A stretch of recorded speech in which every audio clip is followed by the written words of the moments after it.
Salve Maria, sou missionário servo Alberto. Os protestantes, eles acham que são superiores aos católicos, né? Tanto teologicamente, biblicamente falando, eles se bem entendem que são mais inteligentes que os católicos. Que os católicos não lêem Bíblia, os católicos não estudam, etc., como diz essas pregações protestantes, né? Aí, se você cata um católico instruído, a ênfase do protestante é isso. Quando vê um católico instruído, com a doutrina católica, com a obediência da igreja, incomoda um protestante. Esses dias eu vi um protestante e falou: meu irmão, eu estudo a Bíblia, não entra em contradição porque eu vou te dar uma surra. Basicamente, bíblica teoricamente, né? Fala, então mostra o tema para mim. Fala um tema, vamos ver se você vai me destruir na escritura. Simplesmente, cara, a gente não possamos ter medo dessas pregações protestantes, porque essas pregações protestantes são a mesma ladainha da Universal, da Assembleia, da Mundial, tanto para perseguir a igreja, doutrinamente, basicamente falando, né? Simplesmente, cara, a verdade será conhecida pela igreja, não pela boca de pastores, de membros de igreja, essas igrejas pentecostal, essas igrejas neopentecostal, essas igrejas que estão surgindo aí, igreja cédulas, que essa irmã, ela participa, ela batista, ela participa da comunidade, igreja células, que vai orar nas casas, etc, né? Por quê? A Bíblia mostra pra gente, não é só a Bíblia mostra um pastoreio, a Bíblia mostra uma doutrina, a Bíblia mostra uma só fé, um só batismo, a Bíblia mostra que só tem uma esposa, uma só noiva, a Bíblia mostra que só tem um só evangelho. Então, para que eu vou acreditar nessas pregações protestantes? Que cada igreja prega um evangelho diferente. A Mundial prega um evangelho, a Adventista prega outro evangelho, o Testemunho de Jeová acredita em outro evangelho, o Adventista do sétimo dia diz que tem que guardar o sábado. A Bíblia prega um só evangelho, uma só unidade. 1 Coríntios 10, Filipenses 2:2, ou então Atos Apóstolos 2:42 até 47. Que interessante, né? Mas simples, ó.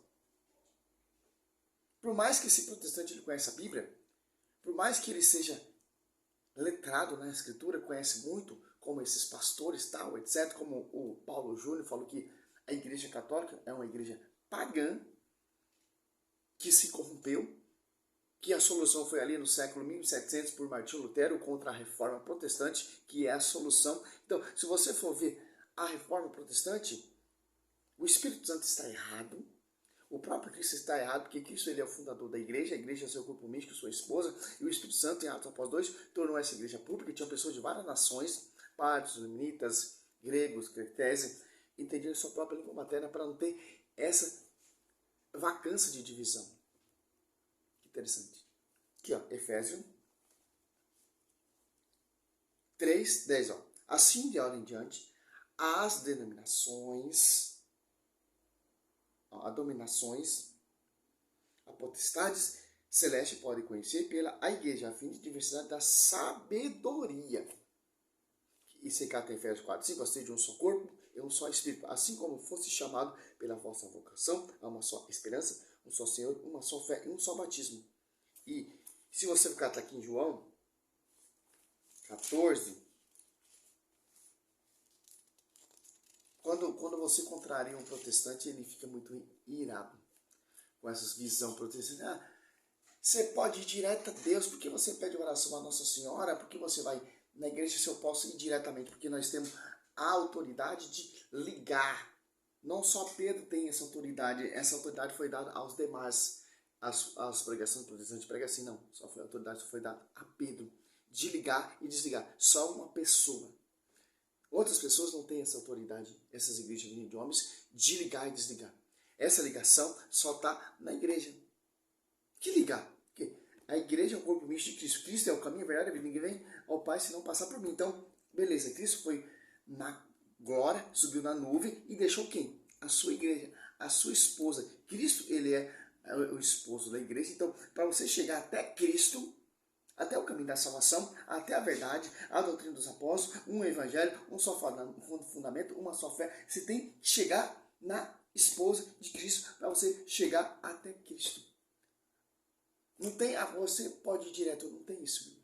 Por isso que tem uma aqui, 1 Coríntios 2:28, Deus construiu primeiramente os apóstolos, profetas, doutores, dom de língua, etc, etc. Eles usam esse texto aqui, ó, para negar o quê? A igreja. Para negar o quê? O caminho da verdade. Para negar o quê? Essas igrejas vindas de homens, você pode ir diretamente a Cristo. Sem passar pela esposa, sem passar pela doutrina, sem passar pelo fundamento dos apóstolos, sem passar pela verdade será conhecida pela igreja.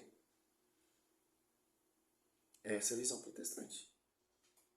De todos os protestantes. Aqui, ó. João 14, 5. Disse também: Senhor, não sabemos para onde vai. Como podemos conhecer o caminho? Jesus respondeu: Eu sou o caminho, a verdade e a vida. Ninguém vem ao Pai senão por mim. Que interessante.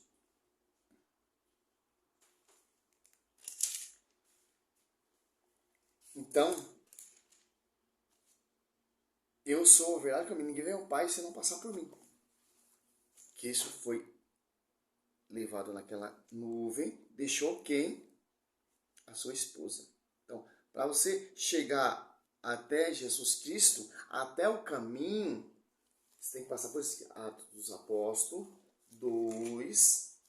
Aqui, ó, a ascensão de Cristo é levada na nuvem, deixa o Espírito Santo desce ali na sua esposa, essa igreja se torna pública, que é o caminho da verdade, o caminho da salvação, uma só igreja, um só evangelho.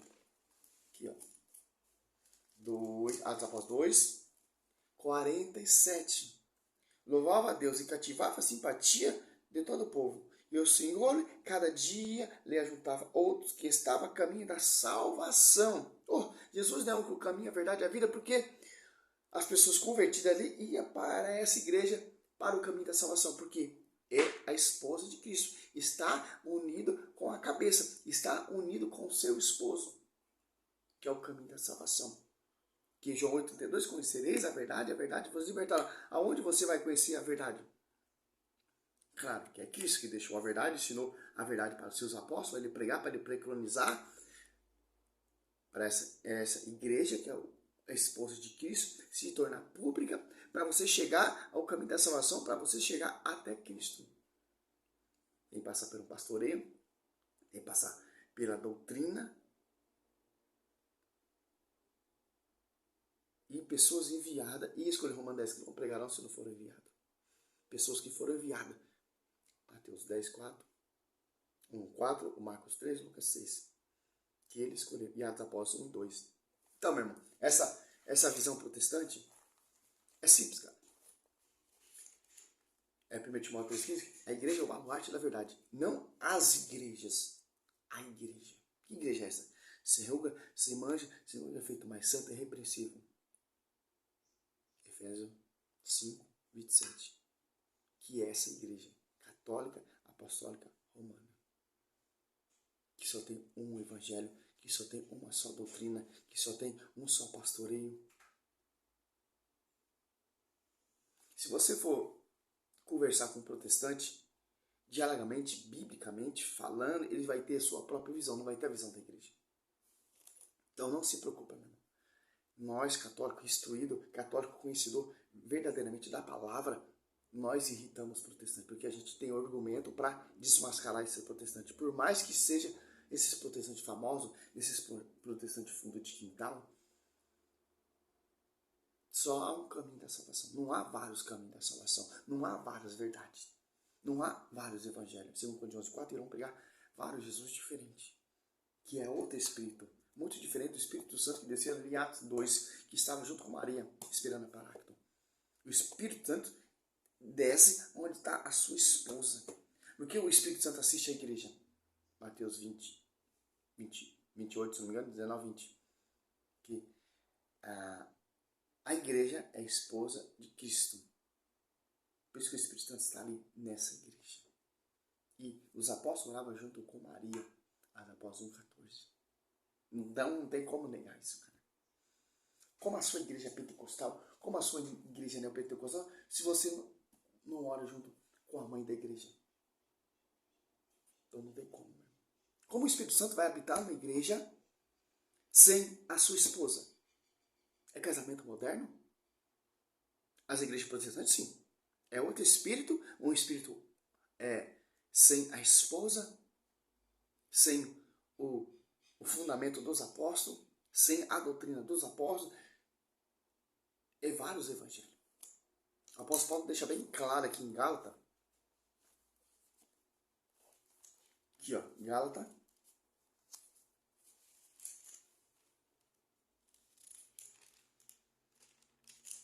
do Gálatas 1, 11 e 12. Asseguro-vos, irmão, que o evangelho pregado por mim não tem nada de humano.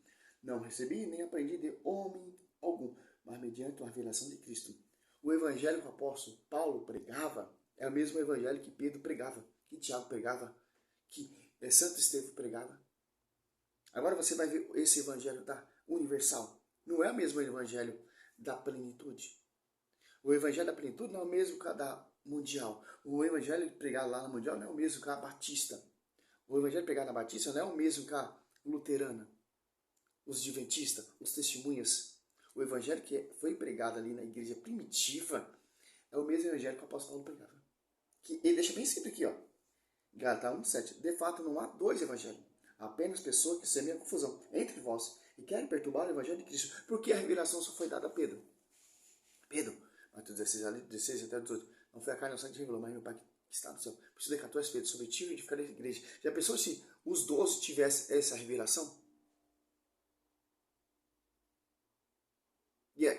Pedro ia pregar um evangelho, Marcos ia pregar outro evangelho, o evangelista João ia pregar outro evangelho, porque a revelação foi várias.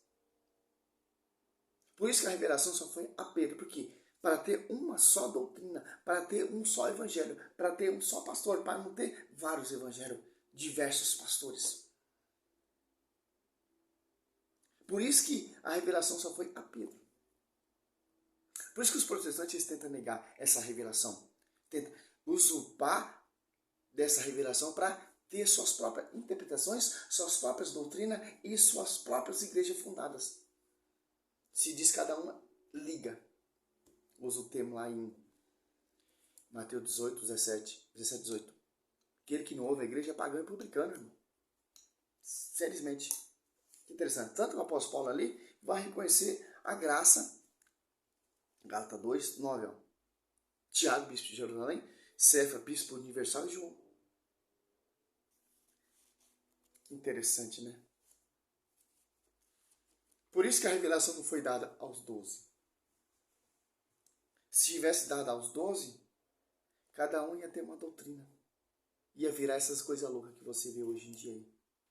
Cada um, pastor dessas igrejas fundadas por homens, cada um tem a sua própria revelação, sua própria interpretação. Ao contrário da tradição, ao magistério e contrário à Bíblia. Que a Bíblia proíbe esse tipo de revelação, esse tipo de evangelho. E aí o protestante acha superior nós católicos, com essas várias imensas doutrinas. Porque a gente é essa, vocês são adorador de imagem, Pedro não é o Papa, e piriri, e parará, porque essas pregação totalmente distorcida, que arrastou a multidão, tirou vários católicos ali da amada igreja para levar essas igrejas falsas vinda de homens. Interessante. Para encerrar o vídeo aqui, 2 Coríntios. Graças a Deus conheço muita Bíblia, cara. Eu não me vanglorio por isso. Tanto o Velho Testamento Novo. Não fico como os protestantes. Eu conheço, sou conhecedor. Não. Nós católicos somos diferentes dos protestantes. Nós só ouvimos e deixamos passar pelo outro vídeo, pelo outro ouvido. E refutamos. Poderia, esses dias um protestante fala, por que você não vira um pastor? Você diz que conhece tanta Bíblia. Meu irmão, meu foco não é ser pastor. meu foco não é ter título, meu foco é pregar o verdadeiro evangelho e defender a amada igreja. Mas você tem que ir para a verdadeira igreja, para a verdadeira origem. Qual a origem protestante? Surgiu no século XVI, 1700? É? Sabendo que já tinha uma igreja lá do primeiro século até 1700? Você acha que eu vou deixar essa igreja que tem história, que tem tradição, que tem sacerdote enviado para seguir Edir Macedo, Sila Malafaia, ou Júnior Trovão, Paulo Júnior? Me poupe, meu irmão. Não, minha igreja é diferente. A minha igreja é uma igreja célula, que ora nas casas. Mesma coisa, protestante. Saiu do fundamento dos apóstolos, da tradição, do magistério, se apartou da cabeça do corpo místico, é protestante. Aqui, ó, 2 Coríntios 4, ó, porque quando aparecer alguém pregando outro Jesus diferente daquele que vos temos pregado, ou se trata de receber outro Espírito diferente do que a vez recebido, outro evangelho diverso do que a vez abraçado igualmente, aceitar outro Espírito. É esse evangelho que está sendo pregado. Salve Maria, sou missionário Sérgio Roberto, não se impressiona com essas visão protestante, porque são todas iguais. É visão e interpretação pessoal. Suas próprias interpretações, suas próprias visões, suas próprias conclusões. Todos eles se auto-ugem intérprete e superior à igreja. Por isso que João Batista deixou aqueles sacerdotes ali e foi viver lá no deserto. Porque nós estamos vivendo essa geração de sacerdotes, de pastores, doutores, mas com doutrina farisaica e judaica. Por isso que João Batista deixou essa raça de víbora e foi lá no deserto esperar o tempo para pregar o verdadeiro evangelho. Anunciar a pessoa de Cristo. Nós estamos vivendo essa atualidade. Tem muitos doutores, tem muito fariseu, tem muito saduceu, conhecedor, mas ninguém vive. Ninguém segue o fundamento dos apóstolos, de acordo com o que foi pregado, de acordo com o que foi anunciado. Salve Maria, sou missionário Sérgio Roberto, eu sou uma voz.